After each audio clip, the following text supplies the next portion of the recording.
मेरे प्रियो, मैं और आप परमेश्वर की संतान हैं और हमने प्रभु यीशु को चख कर जाना है कि नहीं है? जीवनों में परख कर हमने जाना है कि मेरा यीशु कितना है भला। आज के सुबह में दाऊद इस प्रकार कहता है, भजन संहिता उसके 34 उसके 8 आयत में परमेश्वर का वचन कहता है, परख कर देखो कि यहोवा कैसा भला है, क्या ही धन्य है वह पुरुष जो उसकी शरण लेता है। Hallelujah, praise the Lord. कितना आशीषित वचन है। दाऊद कहता है, परख कर देखो यहोवा कैसा भला है। आप और मैं प्रभु यीशु को परख कर चख कर जाना है कि हमारा प्रभु कितना भला है।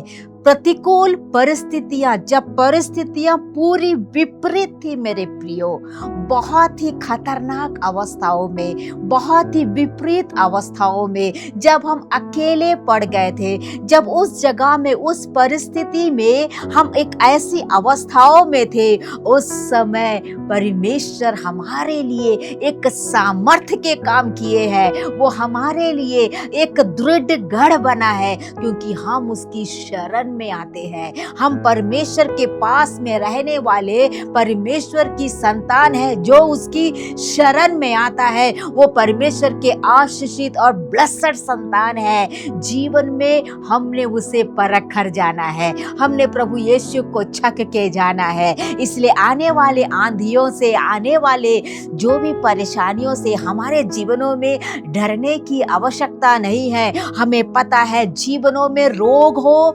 तकलीफ हो, आंसुए हो, कष्ट हो, असंभव की परिस्थिति क्यों ना है, हमें डराने के लिए हमारी नींव को एकदम मजबूत नहीं भी रहेगा, उस वक्त भी हमारा परमेश्वर उस डगमगाने वाली अवस्थाओं के बीच में एक सामर्थ्य बनकर हमारे साथ में हमें वो संभालता है। हालेलुया। कई बार हमारी मजबूती, कई बार हम थरथरा जाते हैं, कई बार हमारी नींव हिलने लग जाती है, लेकिन जब हम परमेश्वर के सम्मुख में रहकर उसकी शरण में आते हैं, जैसे कोई भी आंधी आए, कोई भी तकलीफ आए, उस चट्टान पर बना हुआ घर गिरेगा नहीं, क्योंकि हमने उसे पहचाना है, उसके प्रेम को पहचाना है। वो हमारे लिए भला है, आगे भी वो हमारे लिए भला रहेगा। हमारे लिए एक संभव बनकर, एक रास्तों को खोलकर, एक चमत्कार बनकर, आशीषित बनकर हमेशा हमारा प्रभु हमारे साथ में है। Praise God. इस वचन के द्वारा मेरे प्रियो, प्रभु यीशु हर एक को आशीष दे और आज का दिन आप सभी के लिए आशीष में हो। जय मसीह की।